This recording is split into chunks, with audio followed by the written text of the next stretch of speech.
This is Studio 809.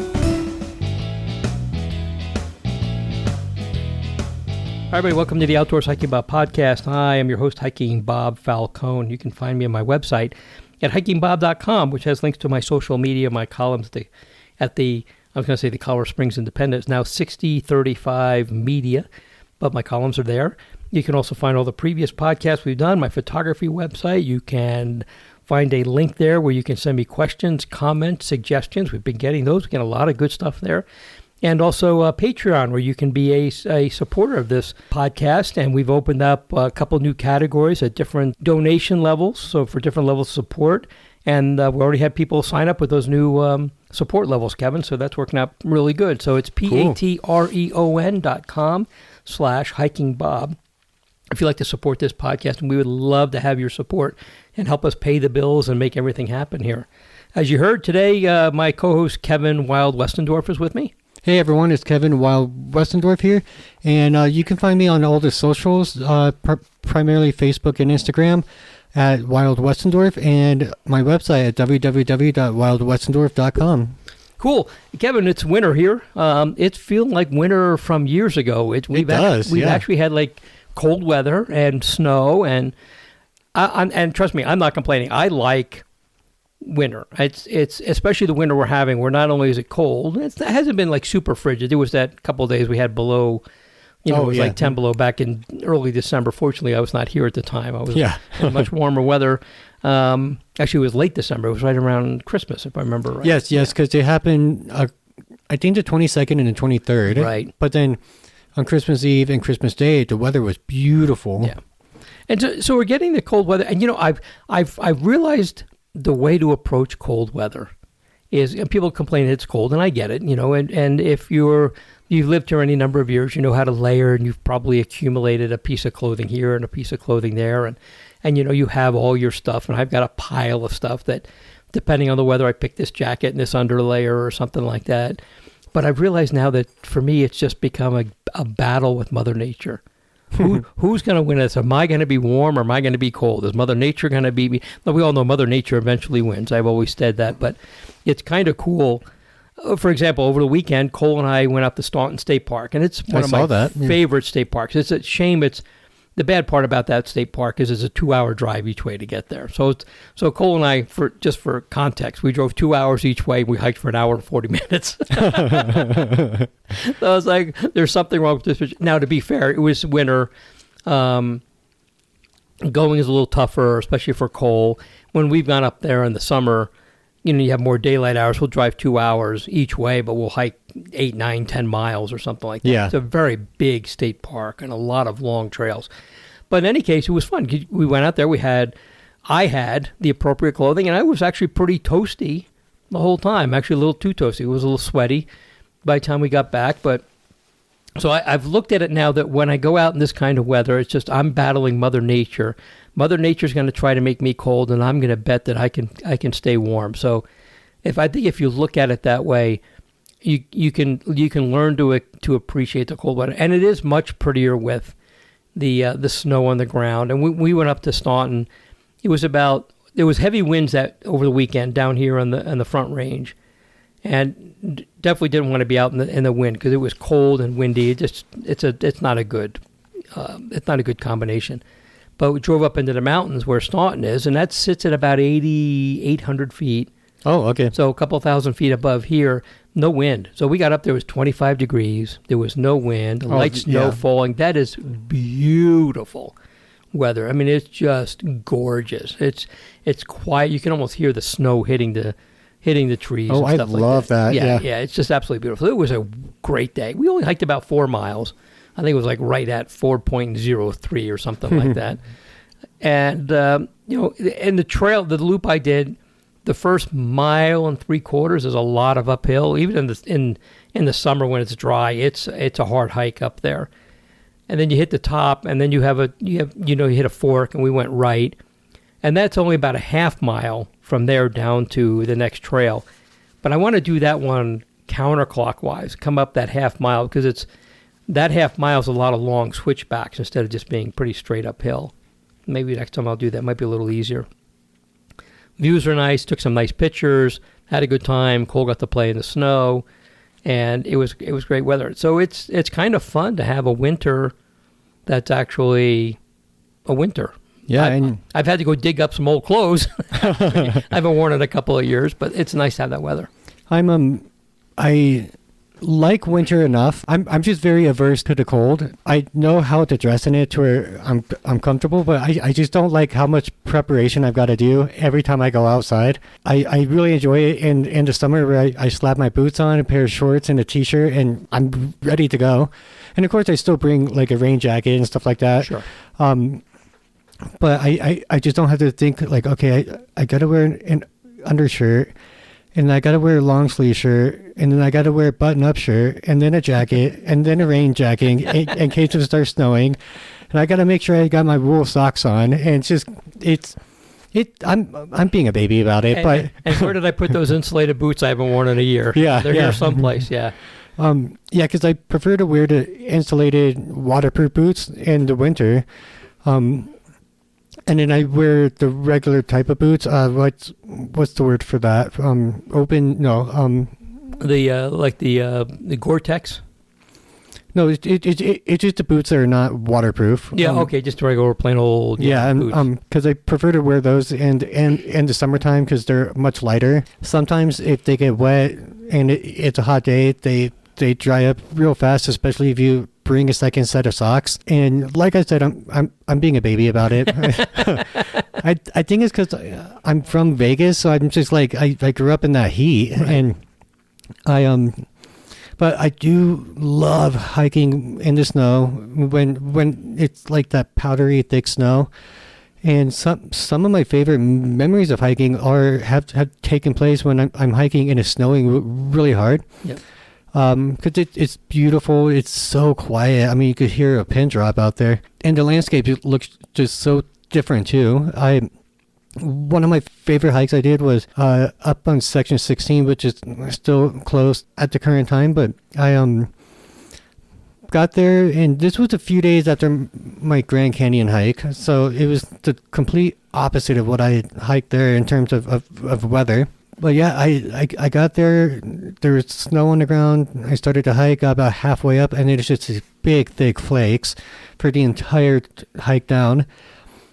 And then I came back to my car, and I was like, oh, I have to drive in this now. What I like is when you get this snow, and you get 6, 8, 7 inches, it's enough to snowshoe on, and I'll run out to Mueller State Park, and I want to be the first person on that fresh snow with my snowshoes. It is so awesome to do that, and it's beautiful. Because that heavy snow I shouldn't say heavy, we have pretty light snow here. It's not heavily in moisture until we get, usually around March. But that heavy blanket, that thick blanket of snow just deadens the sound, and, the cloud cover deadens the sound, and everything is so quiet. You literally can hear the snowflakes hitting the branches and the leaves on the trees and the pine needles or whatever. It's just, you can hear it, and if you're just really quiet. It's the one time I go out and I'm not listening to anything on my iPod or anything. I want to hear just that. It is so nice. And we haven't had really much of that experience here in a while, but we're finally getting that back here. So it's been really nice. We've had some warm weather in between, so a lot of stuff has melted. So now, when I went to Staunton, I knew they hadn't had a lot of snow because they're really good at posting stuff on their Facebook page and their website, and I was watching the weather. So I went out there, and I brought snowshoes with me, but I could see from the parking lot that everything was pretty packed down. So I did wear my ice trekkers. Now, the ice trekkers are pretty good for being on ice. They're not the big teethy things, with big teeth, but they have these diamond-shaped whatever they're made of, metal things on the bottom, and they're really good on ice. Rarely have I ever slipped even an inch on those when I'm wearing those on ice. But so I thought I'd wear them in the snow, and they helped a little bit. But this is a time where I needed something in between snowshoes, which it wasn't enough snow for snowshoes, but something a little more aggressive.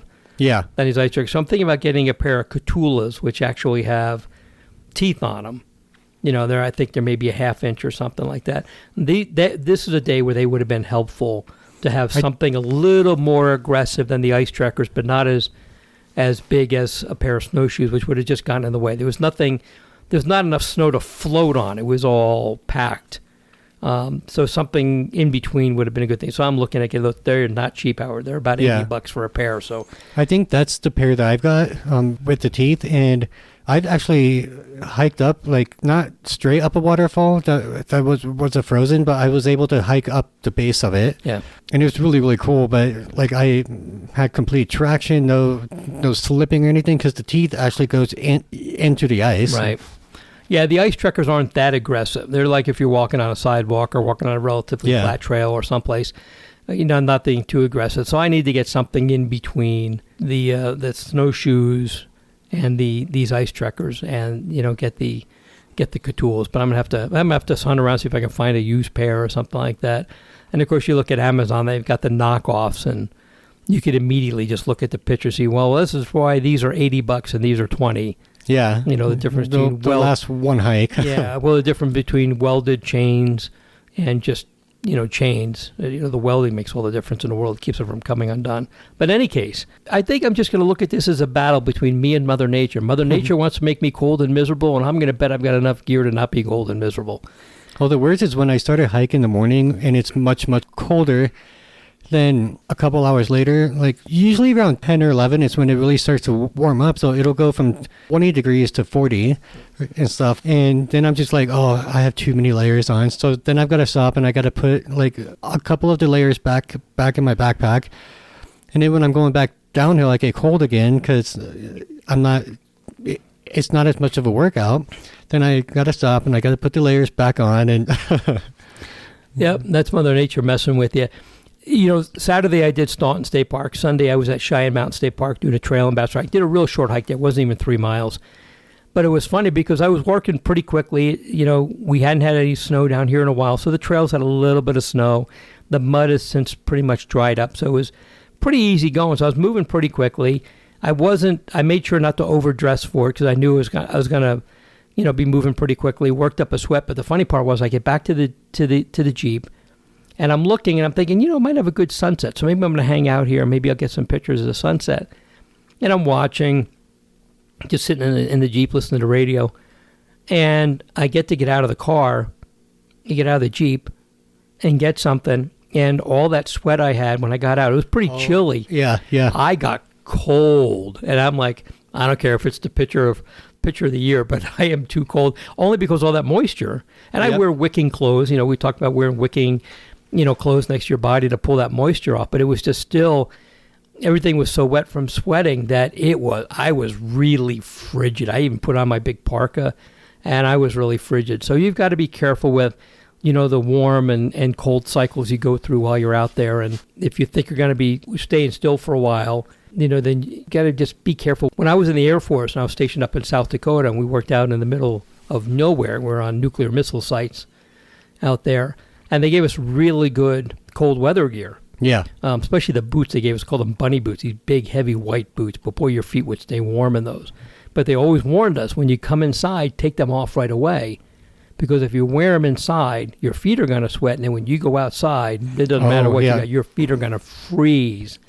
So we would have to remember, get rid of the parka, get rid of the boots, take that stuff off so you don't get too warm in there and get sweaty, then go out into that cold and all that moisture. And this is the 70s and 80s. We hadn't really quite mastered wicking clothing yet or anything. Yeah. So, it wasn't the best. I wish I still had a pair of those bunny. The only bad thing about those bunny boots were they weighed about 10 pounds apiece. They were unbelievably heavy. And they had little vents on the side because if we had to go in a helicopter to go to a site, I was a security police, so we would have to go to respond to alarms at sites. Sometimes you'd have to do it by helicopter if the weather was too bad. You had to remember to let the air out of the boots, or they would squeeze around your feet when you went up in the air and the air pressure changed and stuff like that. So, but they were big, they were heavy, but boy, your feet were toasty warm in those things. A lesson I learned when I hiked the Grand Canyon back in 2018 was, I don't know what I was thinking, but as I said, it's a lesson learned, but I brought a second pair of socks and I brought my raincoat, and the temperature was fairly warm the entire time. I mean, it was very hot at the bottom. And this was the last week of October, but coming back up the canyon, I'm sweating more and more, and it was still warm at the bottom, but it was getting late, it was getting dark, and then it was nighttime. And so then as we're going higher, the temperature is getting lower. And I got a shirt that's just completely soaked with the sweat, and I'm freezing. So I had my raincoat. That helped a little bit, but not much, because then the sweat can't breathe. Right. So yeah, in the future, with very long hikes like that, it's not like, oh, I just bring a second set of socks. Like, I should bring a second set of pants and like shirts. Or at least a T-shirt, you know, a wicking T-shirt that you can swap out. Yeah. You didn't end up late October. I did a couple years before you at about the same time frame. We were actually down at Phantom Ranch for Christmas. I'm sorry, not Christmas, Halloween. And when we started out at the top on our way down, we actually had to contend with some ice on the first half mile of the trail, which is pretty sketchy, especially on the Kaibab Trail. And then it was very warm at the bottom, like you said. So yeah, that time of the year is really interesting, you know, going up and down the Grand Canyon and how much the weather can change. And the same thing happens here. Like from here to Staunton State Park was 2-hour drive, 2,000 plus more feet of elevation gain. It made a big difference in what the weather was like up there. As opposed down here. The wind we had down here was not up there, but it was also probably 10 degrees cooler. So it was a really kind of you get an idea and you learn to appreciate the changes in elevation and topography and stuff like that. So it was pretty interesting. But it's fun. It's fun to try to outdo Mother Nature. I won on Saturday. She won on Sunday. I actually read a post. I'm a part of a group on Facebook that just kind of shows screenshots of silly things folks will post or ask about in other groups of hiking. And it's not so much to make fun of them, blah, blah, blah. But, you're not making fun of them. You're just making fun of the post. Yeah. Like, and there was one where this guy moved to a town. I'm not going to name it in case if he's a listener, but he moved to a town from Florida. And apparently didn't know research and made this post asking like what it meant to dress in layers and what are some good trails that are outside of this town that won't have snow on them. Just a bunch of questions. It's like, dude, you moved across the country and you didn't research any of this to move to a small mountain town? Because I can imagine in Florida, like that could be a fantasy for a lot of folks. Like, I just want to move into the mountains. Yeah, so I just thought it was funny. It's like, dude, you're so unprepared. How have you missed all this? Point them towards my column and I'll be happy to tell them what layering means. And trails without snow? None. Yep. Just some have more than others. And the other rule is if a trail's not muddy, it's going to be muddy. So figure on that happening. So anyway, fun times in the cold weather. There's more, apparently really cold weather coming this upcoming weekend. Might seem some more snow, but seemed like we're not enjoying the really warm winters that we've had the last several years. Now, to be honest, we weren't supposed to have those really warm winters. So we're actually where we should be, and where it's been the 30 plus years I've lived here. This is actually more normal over time than what we've had the last several years. So if you've lived here for the last 5 years, this is a shock to you, but this is actually what it's supposed to be like. So if you're new to here, this is really what we're supposed to have, not what we had last year, the year before. Kevin, you and I have talked on here many times about the different ways that parks departments are coping with increased usage. And usage was increasing before COVID came. And everybody I talked to said and we talked about it before that. We were dealing with how do we accommodate these increases in usage. It was just going up anyway.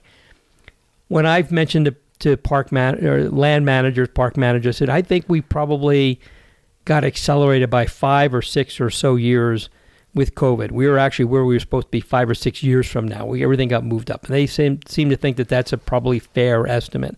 Nobody, of course, knows for sure. How do you can't predict. Yeah. But everybody seems to think, we were planning for this for a couple more years down the road, all these increased usages. So one of the ways that they're trying to manage this, and this is especially true about the National Park Service, is by requiring advanced reservations to get a spot to enter a national park or to get a campground. They're pretty popular, pretty big with campgrounds.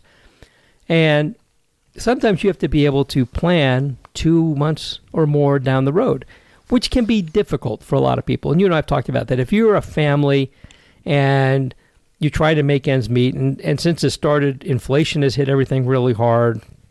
You know, if you want to buy something valuable for somebody for a gift, buy them a dozen eggs. Yeah. You know, it's hard to plan something couple months out. I mean, I have all the free time in the world, and I can't plan what I'm doing 2 months out. It's hard to do. I mean, I can do it, and I can cross my fingers that nothing's going to change. I don't know how you do it when you're working. And while a lot of cases they have last-minute opportunities, so they don't, when they make these reservation systems for entrance into a national park, for example, Rocky Mountain National Park is doing it, Arches National Park is doing it, a lot of places are doing it, or a campground, they don't reserve every single spot. They leave a couple open for people last minute. They can either get them the night before or that day or something. But that's still difficult for a lot of people to do because if you're a family and you've got a couple kids and you've got this surprise, well, I actually have a day off and we're all together, let's go for a national park. You can. Or do you want to drive a couple hours just to find out you didn't quite make it?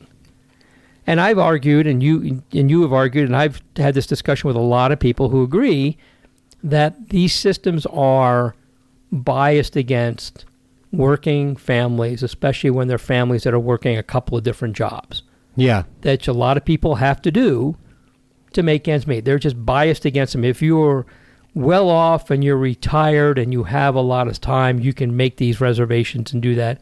But if you're some working guy who's a working family, and you and your partner are working a couple of jobs and you're trying to wrangle the kids and get them, make sure they get in school and do all that stuff, it's almost impossible for you to do it. So the national parks, as far as I'm concerned, is shutting out a lot of people. Now, to be fair, not every park has a reservation system. Correct. Not every park charges a fee. We've also talked about how outrageous the entrance fees are to parks and how they're completely keeping people out of their park because some of these entry fees are just outrageous. And I personally don't think the National Park Service is doing a damn thing to ensure that people of all means can get into parks.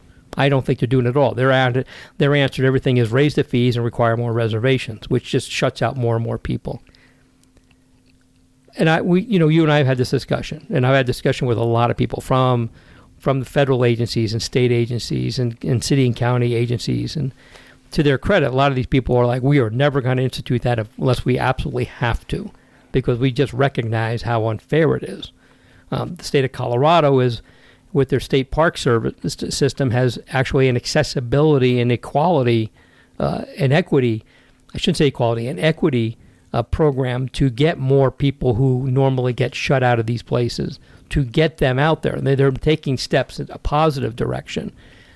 You have to pay a fee to get in the state parks, but there's a cap on that. And now with the Keep Colorado Wild Pass, you can get a year pass, a lot less than it was before. There's a lot of things they're doing to make sure that they're trying to be as equitable as possible. Recognizing, of course, not every place is suitable for every person. We'll talk about that in a little bit here. We talk about accessibility. So the University of Montana did a study about these advanced reservation systems. Now, their study was confined to National Park Service sites and to campsites. So a little different than what we're talking about, but their conclusions pretty much fell in line with you and I have been thinking. And I will provide a link to that. It's one of those links to a heavily documented research paper, so it can be... It's a little dense, but read through it. If nothing else, read the executive summary. That's always a good place to start out because that gives you the bullet points and it summarizes in pretty much plain English what this study's about. But pretty much confirmed, if you are a working family, if you're a family with kids, if you're working multiple jobs, you basically have zero chance of getting a last-minute reservation, a last-minute campsite. And they even go as far as saying if you're in one of these groups, you're a lower income person, for example, and you can go online with your smartphone and make a reservation, or online with your Wi-Fi. You may not be able to have Wi-Fi at your home, so you have to go to the public library and do it. Or if you have Wi-Fi, you don't have the really high-speed Wi-Fi, so you're at a disadvantage for how quickly your reservation can be processed, or your bid or your attempt to make a reservation can be processed. Boils down to the fact it's like we had suspected. This is not working. And I should say it's working to reduce the number of people going in there. Which is good, I think. Because I've enjoyed being at certain parks where I got a reservation, and it's not a madhouse, right, especially at Rocky Mountain. But I may be middle class, but I'm privileged in the sense that I have a stable job schedule. I make it and okay amount of money. I don't have a family to support. And with all those factors, and plus I get they're very generous with vacation time and all that as well. So I never have to worry about if I take time off work, then I'm going to lose money. And with all those factors combined, I can plan a few months Right. in advance. I do miss that last minute, that feeling of like you wake up like, where do you want to go? Like, hey, let's go to this park. Like I missed that part of it. Especially some places have enacted like a weird time scheduled thing, and it's just like, well, I kind of want to get there at like 4:00 in the morning, so because I want to do a big hike, and that's not an option anymore. And it's just you have to wait till 6 or 7, and it's like, well, I'm not gonna have time to do the big loop. And some of them are confusing too, because it seems to be a little different at each site, whether it's a national park site or it's like Forest Service area too. If you look at the one for Arches National Park and tried to read the rules for the advanced registration system. Oh, no, I haven't. I could easily time when to launch a rocket to land on the moon easier than I can figure out when to get to Arches. It is mind numbing, but I'm sorry I didn't. But just, that point is like, it is hard to understand some of these rules. And I have the time to plan stuff. And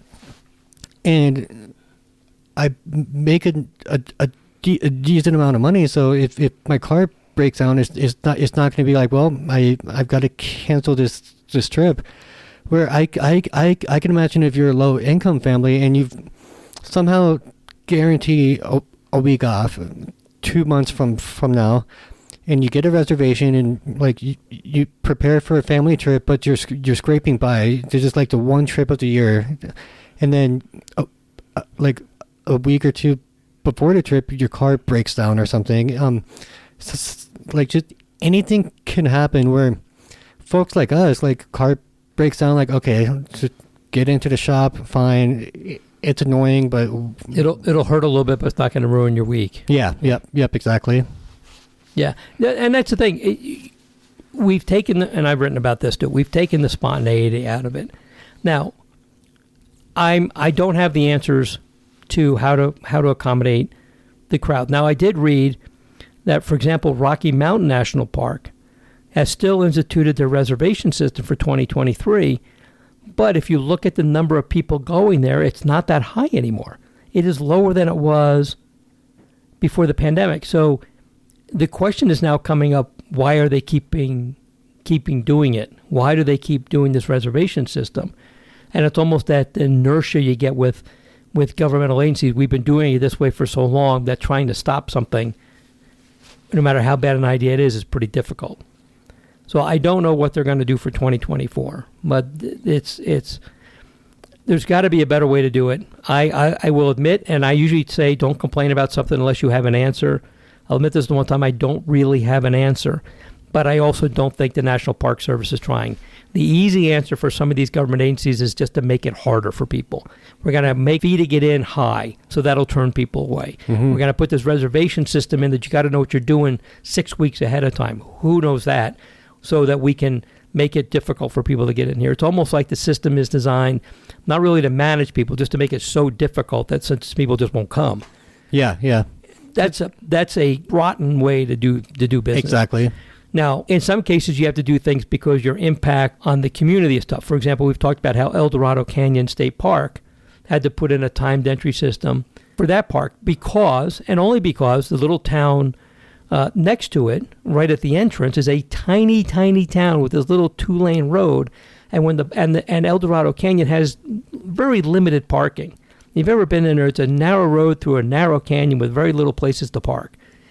And what happened was when they get backed up at the gate, it ended up backing up into town. It would cause disruptions in the town.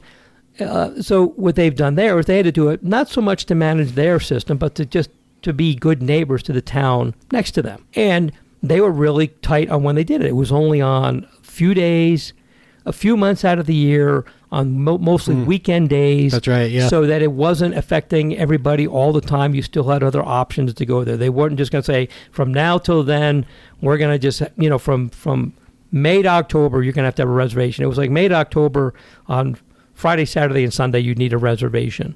And only during these hours so that we can just manage the parking in there.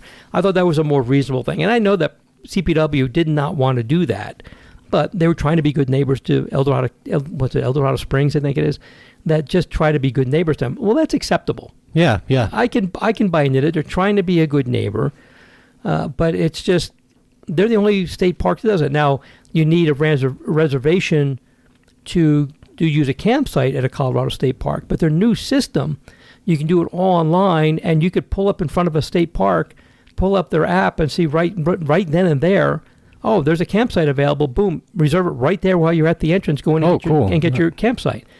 So it's a simpler system. It still requires some technology. You still have to have a smartphone and an internet connection.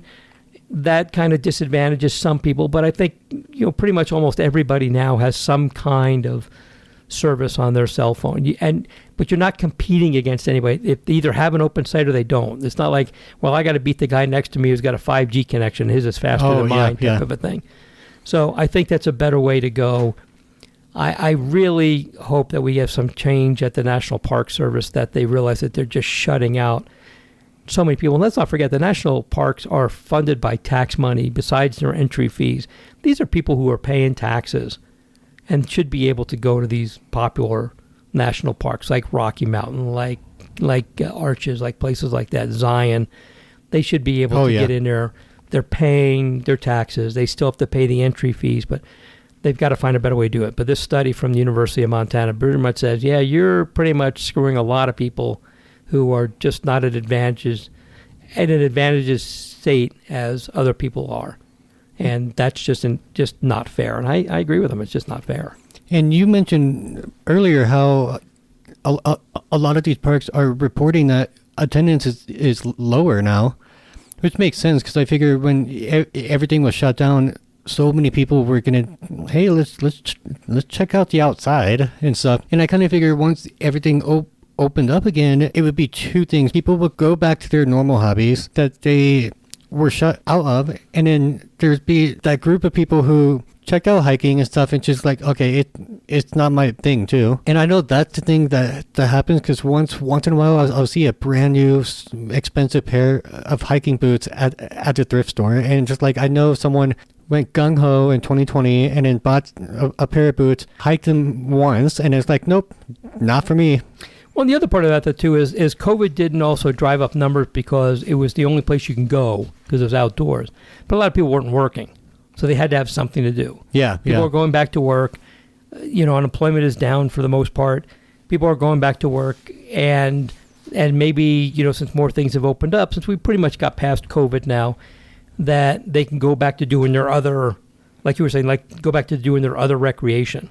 So do we really still need these reservation systems, or are we just in this governmental inertia where we've been doing it, we're not going to stop it? Oh my God, how do we stop this? We can't stop this now. This whole thing's in motion. We spent a lot of money putting this in motion. We can't stop this now. Well, yeah, you can. Yeah. And you should. If you don't need it, you should do it. Or at the very least, be more specific on when you're doing it. We may have to do this on Sundays because those are busy days. So maybe on those days we do have to do a reservation system. But do you really need to do it from Sunday to Saturday? Probably not. Probably a Wednesday is probably a day you really don't have to have a problem with people going in there. So I just hope that this study gets the attention of the National Park Service. This study, I found out about it because last week here in Colorado Springs, the Colorado Parks and Wildlife Commission had their meeting, and one of their commission members, who her whole thing has been making sure to get people from underrepresented groups out to the state parks, mentioned this study, and I'm like, ooh, wait a minute. She mentioned it, so I'm actually there because I'm reporting on some stuff, and I'm listening to it, and I'm punching this up, and I talked to her the next day because their meetings take 2 days. I talked to her the next day and said, thanks for mentioning that because we've been harping on it about how these are not viable systems, and we talked very briefly. She was heading off to lunch. I didn't want to hold her up, but we talked very briefly about it. But I thanked her for finding that because I didn't hear about this study at all. And the study was just done last year. This is fresh off the presses. I would like to see some more action because I remember when the National Park Service started to implement all this, it was, oh no, everyone, it's temporary to deal with the surge in crowds. And if they can implement it that fast, they're able to make changes that fast too. Yeah, if you're going to do it and you're going to say it's temporary, then damn it, it's temporary. So we're a couple years down the road, numbers are going down. Maybe this isn't a reason to keep this but boy, you cannot stop these things when they get going. Yeah. And I worry about that. I hope that they get back on that. One more thing, we talked about accessibility a little bit. There's also a great article. It's in USA Today. Now, I'm sorry to say that it's under the USA Today's paywall, so you have to be a subscriber. But there's also a great article in here about National Park Service sites can be more accessible to people. There are some things going on with increasing accessibility. Now, I think everybody understands you can't make everything in the outdoors accessible to everybody with every kind of potential disability. I think it's fair to say, and people would understand that, if you're not able to move around, on your own, that doing the Angel's Landing hike in Zion National Park may not be for you. Yeah. Granted, I think everybody agrees with that. There's some things that the terrain is too difficult or something like that, but there are things that they can do to make as much accessible as possible. For example, Bear Creek Nature Center, Bear Creek Regional Park here that the county has a completely accessible trail. It's all on a boardwalk and stuff like that. Staunton State Park, for example, and now Bear Creek State Park have those accessible, I want to call them all-terrain wheelchairs, for lack of a better word. And I know that's I shouldn't say terrible word. It's not the best word to use for it. I can't think of the best word. That people can go out there and explore.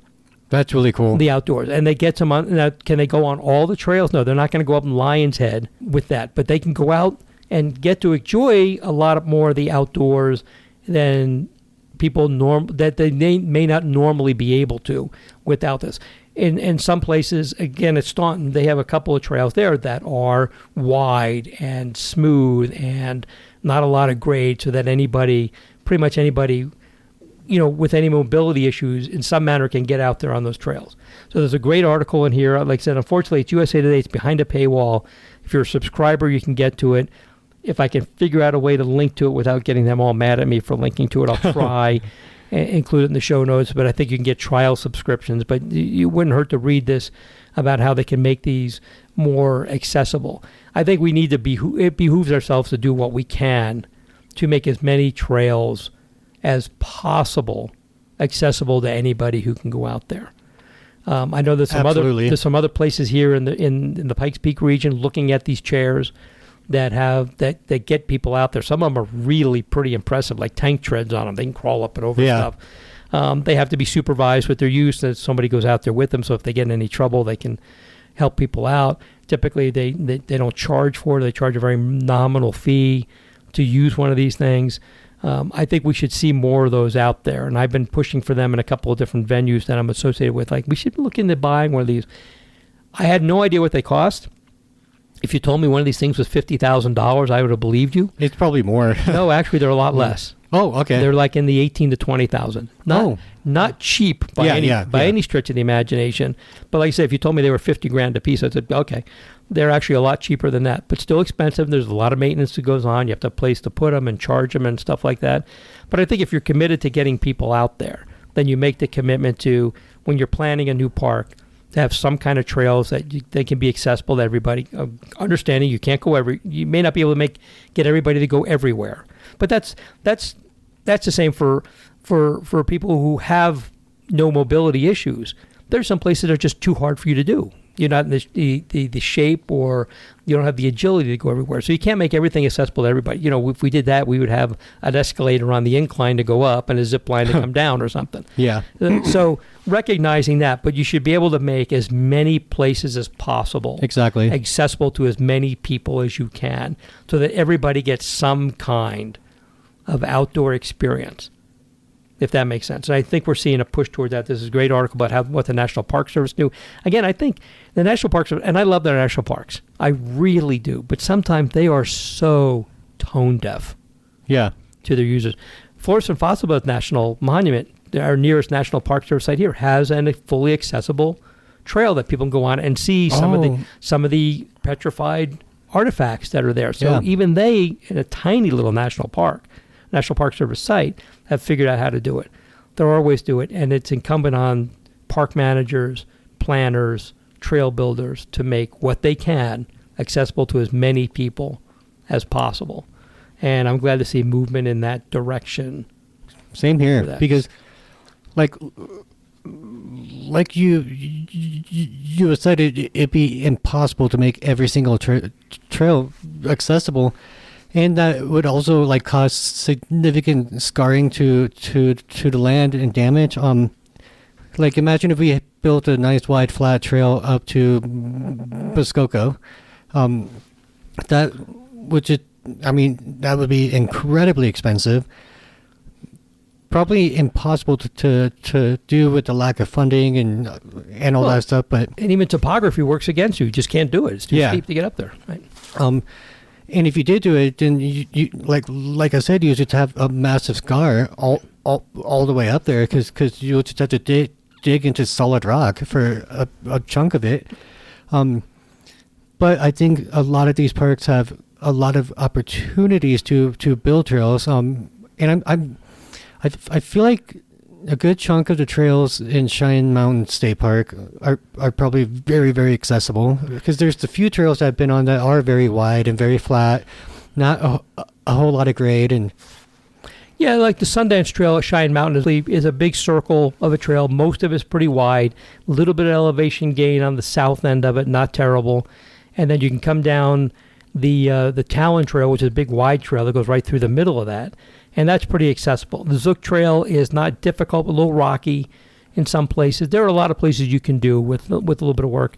The trails around the campground are mostly very easy to do. Though they weren't designed necessarily with accessibility in mind, but it turned out that they were just... Yeah. We made them that way. And I know being part of the trail crew, we go out there and look at stuff that's in the way. Maybe we need to remove some of these rocks and make this a little easier. There are things we can do to make trails accessible. But I think now you're seeing a move when they're planning a park. How much of this can we make accessible to as many people as possible? Step in the right direction. And again, this is underserved population.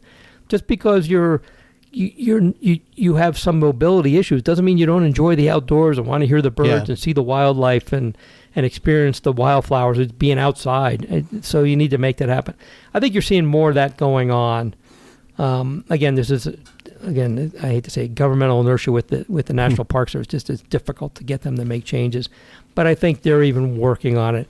And when I see that they're building a new National Park Service site, there's always some accessibility measure built into it. But I think you need to go back to some of the old ones that have been there a while. And when it's coming time to spend a couple $1 million to rebuild something, let's make sure we include these type of amenities in there so we can get more people in, or buy some of these motorized transport things that people can get into and ride in there. And we're not talking, bikes or motorcycles or anything like that. These are things for people who need the assistance to get over their mobility issues and get out there. So I think this is pretty big steps we're making.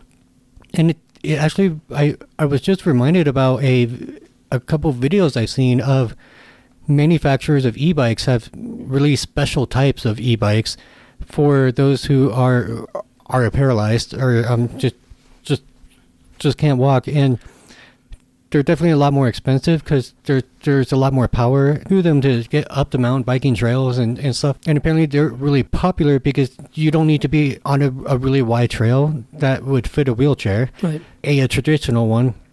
And you can still just go on the mountain biking trails. I'm sure there's certain trails you still can't do because of the terrain. Right. But yeah, I've seen the videos and it looks really, really cool. Cool. So hopefully this is a step in the right direction. But I'll link to this article. Like I said, it is behind a paywall at USA Today, but I think you can get trial subscriptions and stuff like that. So you might still be able to read it. But I'll include a link. And it's unfortunately, it's one of their articles. It's not one that they got from somebody else and they're republishing. Oh, yeah. So I can't, they get to put it behind a paywall if they want. One real quick thing. I mentioned the CPW commission meeting. The CPW commission meets every other month. There are 9 people appointed by the governor. They represent different recreational groups. So you have some that represent hunters, some represent hikers, recreational users, some that represent commercial interests, some that represent agriculture. Okay. A minimum of them have to be from the western slope of the state, so the other side of the state, the less populated part of the state, so that they have a fair representation on there. So they meet every other month, and where they meet rotates around the state. So they meet in different parts of the state. They also do their meetings online on, Facebook Live, I think it is. But this month they were meeting here in Colorado Springs, and I went down to the meeting. There was a couple things coming up I was kind of interested in. But one of the real impressive things was on the second day they had a recognition of some of the park rangers from Lake Pueblo State Park. And you and I talked last year about how there were a lot of boating accidents last year. There was a lot. 41 people died in some kind of water-related incident in the state last year. Not all were drownings. Some people got hypothermic. Some people had heart attacks trying to swim, things like that. They had 8 drownings at Lake Pueblo State Park. And according to That's CPW, tragic. yeah, it's a lot. According to CPW, that's the most visited state park in the state, and it is incredibly busy. It's right next to Pueblo. 100 and some odd thousand people live right there. So it's a pretty busy place. It's a huge lake reservoir. But they had a number of incidents where the park rangers there made some pretty stunning rescues. And there was one where a boat with 12 people in it in bad weather capsized, and 2 park rangers in their little patrol boat rescued 11 people, Oh, wow. including one girl that they had to revive after they got her in the ship. I didn't know that. Okay. One person, unfortunately, didn't make it, an adult woman who was holding up a couple of kids so they wouldn't drown, and the rangers got them. So imagine if they weren't out there, you would have had 11 more deaths, and that would have been one incident. There was another one where a ranger went out, some kayaks capsized, people got stuck out there, he rescued a kid, he ran out there, peeled off his uniform, ran out there, swam out, got the kid, did CPR on the kid, ran the kid back up to an ambulance, a couple hundred yards, got him in the ambulance, got him in a helicopter, got him out of there. The 2 adults, unfortunately, didn't make it, but the kid survived because the ranger did his thing. Another one, a couple of people on paddle boards. Paddle boards got swept out when the winds picked up, and they had their dogs with them, and one person fell off the paddle board and couldn't get back on. And a couple of rangers went out there in a patrol boat and rescued them and the dogs. Those people were fortunately wearing their PFDs, their flotation devices. Okay. One of the, unfortunately, the common things with these fatalities last year, a lot of people not wearing their flotation devices. So I can't swim worth a darn, so I'm always wearing one anywhere near water. So they had a ceremony recognizing them. Another one had a bike accident. Somebody had a bike accident at Lake Pueblo and was unconscious and not breathing, turning blue. And this ranger did CPR on this person until they got an ambulance, and they survived. And took care of somebody with a gunshot wound. So they had a nice ceremony. The cool thing was, I've worked with a couple of these rangers.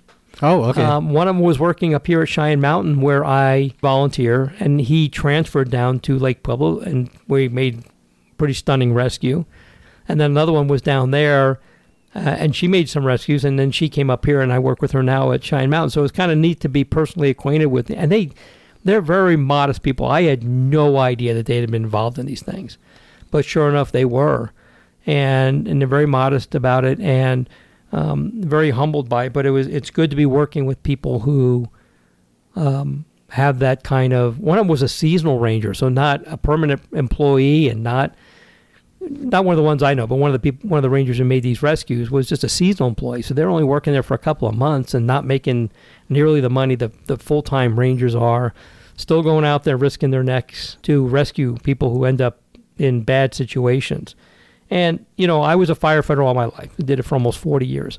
So I'm kind of used to these things. This is kind of, I'm in the mindset that they are. This is what we do. Mm-hmm. So sometimes it has to, I have to be reminded of what it takes to do this stuff. Because for me, it's just, I have, you go in my office and you'll see citations and stuff that I got. So to me, it's just like, yeah, it's part of the job.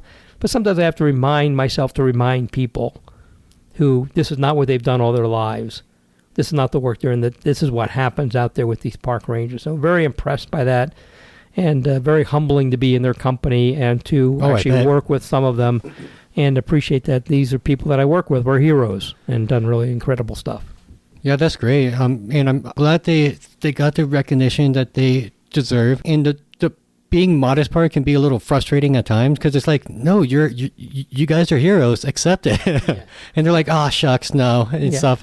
Hey, a friend of mine recently became a local hero, and I've talked to him a bunch of times, and I always remind him, like, dude, you did amazing things. And he's like, no, I was just there at the right time. Like, I didn't do anything special. It's like, yes, you did. Yeah.